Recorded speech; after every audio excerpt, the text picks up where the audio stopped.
Hi, my name is Tina Gutierrez. I'm an English teacher, and today I'll be discussing how to do fun grammar games with verb shifts. First thing it's important to note is that verb shifts usually refers to verb tenses. Common tenses that we learn a lot in grade school are the past, present, and future tenses. So when you're first starting to teach or do any kinds of games, you want to clarify the difference between the past, the present, and the future. Some of the games that you could do, though, involve a little bit of preparation, but they're pretty effective.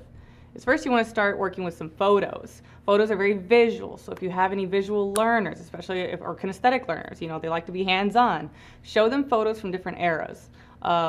Usually, in this type of lesson, past, present, future, you could do a photo from the past, really, really old, timey looking photo, one that's more modern, one that's happening today, and then a photo of somebody doing something in the future, maybe like space aliens or something. It can be a cartoon or whatever.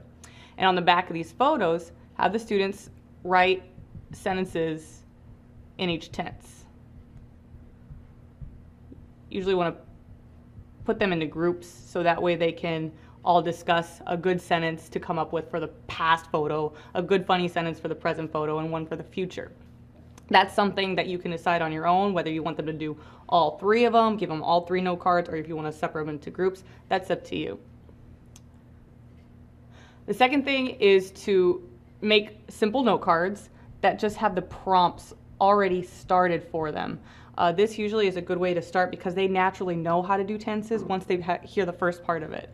So I always start with something simple like yesterday, I, on one set of note cards. That's going to indicate that they're going to have to do a past tense. Right now, she, keep it simple, and they have to fill it in.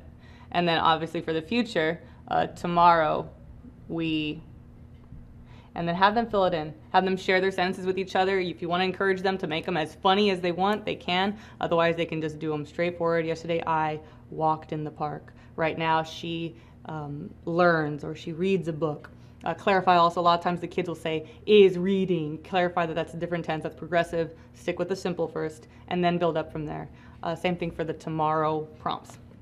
Anyways, those are a few ways that you can do activities and games that involve verb shifts. And my name is Tina.